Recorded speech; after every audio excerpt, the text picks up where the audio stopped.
to Think TV. Now, my co-host Lauren and I will be interviewing Brandon, a soldier that was recently deployed to Iraq. We are hoping to gain some insight on how he feels about the media's representation of the current war in the Middle East. So Brandon, what country were you deployed to? What was the duration of time? And when was it? I was deployed to Iraq 3 times, one in 2005 through 2006 for about 18 months, and the other was from 2007 through 2008 and 2010 through 2012 for about 12 months each.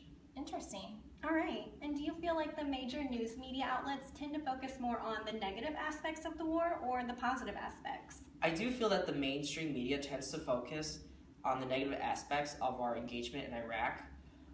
I wasn't so in the beginning. There was a lot of support for the war at first, but as casualties started mounting, support started to diminish, and the mainstream media portrayed what the public wanted to see. Yeah, I agree with that.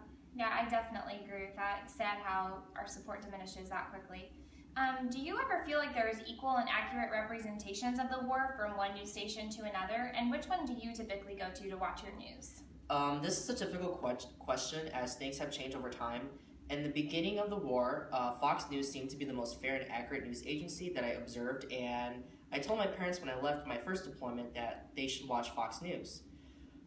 Since then, Fox News has become polarized, and the fair and balanced news source tends to be fair and balanced only on their ability to skew the facts in the direction of their point of view.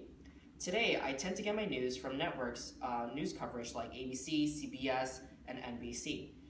They seem to do what we need from news broadcasts the most. They sit in front of the camera and read the news. There isn't much worry about ratings from them, it seems, as they do the American public a service, rather than trying to make a profit. Interesting. Mm-hmm. Do you think the conflicts occurring in the Middle East receive enough coverage on the major news outlets, or do you think they tend to receive less coverage than other aspects?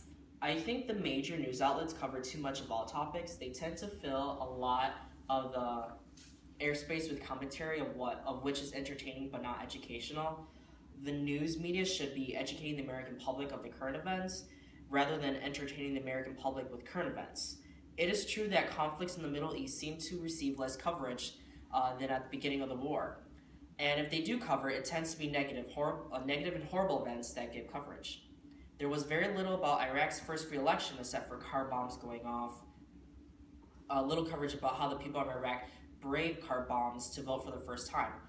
Just that the car bombs showed so much resistance to freedom. Yeah, I definitely agree with that. Brandon, have you ever been so frustrated or upset about something that you saw on the news that was definitely over the military topic? And if so, can you please describe the event? I think the frustrating part for me is that the media never covered the positive things that were done over there. The schools being built, the elections, etc.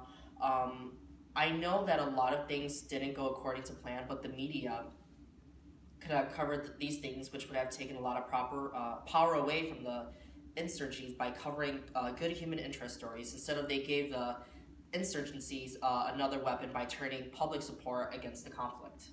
Interesting. And do you think civilians are really aware of what is occurring overseas? For example, if they received all of their information just from major news outlets, do you think they would be well informed? I don't think the media portrays the conflicts over the past decade very objectively, so no, I don't think that general public has a real sense of what went on. I think that if someone watches Fox News, CNN, or MSNBC, they will only get what the media outlet wants them to see, and that won't be an objective view of the world. If they watch ABC, CBS, or NBC News, their view of the world is much more objective, but I have no data to support that opinion. Okay. Thank you, Brandon. Do you ever think that the media reports on war conflicts accurately in general? I think that it's skewed in the direction that would make them money and gain viewers. In early stages of the war, people wanted to see the military succeed, and the media showed that to them. Later in the war, people believed we were failing, so the media did show them. That's unfortunate, you know? Yeah, I agree with that, Brandon. Well, on behalf of Think TV, we just wanted to thank you for opening up to the world about your views on media and their representation of the war. Thank you for having me. All right. Thank you. Thank you.